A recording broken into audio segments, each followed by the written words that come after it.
शरद मोहोळ खून प्रकरणाचा मुख्य सूत्रधार गणेश मारणे पसार झाला असून मारणेचा गुन्हे शाखेच्या पथकांकडून शोध घेण्यात येतोय। मोहोळ खून प्रकरणात मुख्य सूत्रधार म्हणून गणेश मारणेचं नाव निष्पन्न झाल्यानंतर मारणे पुन्हा चर्चेत आलेला आहे। पुण्यातील गुन्हेगारी विश्वात गणेश मारणे आणि गजानन मारणे या दोन टोळ्या सक्रिय आहेत। गेल्या काही वर्षांपासून गणेश फारसा चर्चेत नव्हता। गणेश आणि गजानन दोघं मुळशी तालुक्यातीलच आहेत। 4 ऑक्टोबर 2006 रोजी पौड फाटा चौकात संदीप मोहोळवर गोळ्या झाडण्यात आल्या। मोहोळचा खून गणेश मारणे आणि साथीदारांनी केल्याचं तपासात उघडकीस आल्यानंतर खळबळ उडाली। गणेश मूळचा मुळशी तालुक्यातील आहे। तो एरंडवेतील खिलारेवाडी वसाहतीत राहत होता। मोहोळ खून प्रकरणानंतर मारणे चर्चेत आला। मोहोळचा खून वर्चस्व आणि वैमनस्यातून झाल्याचं तपासात उघडकीस आलं होतं।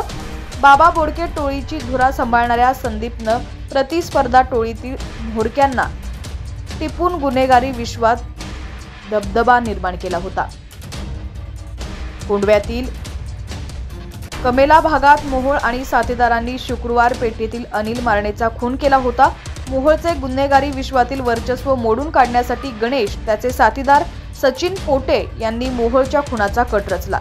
मोहोळचा खून केल्यानंतर गणेश चर्चेत आला होता। मोहोळच्या खुनाचा बदला घेण्यासाठी शरद मोहोळ आणि साथीदारांनी तयारी सुरू केली होती। निरायम चित्रपटगृहाजवळील एका उपाहारगृहात किशोर मारणेचा शरद मोहोळ आणि साथीदारांनी खून केला।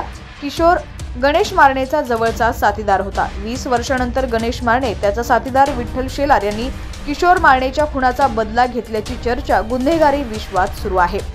संदीप मोहोळ खून प्रकरणात गणेश मारणेसह 17 साथीदारांविरुद्ध गुन्हा दाखल करण्यात आला। या खटल्याचा निकाल 14 वर्षांनी लागला। मोहोळ खून खटल्यात सचिन पोटे, जमीर शेख, संतोष लांडे यांना जन्मठेपेची शिक्षा झाली। गणेश मारणेसह अन्य आरोपींची निर्दोष मुक्तता झाली होती।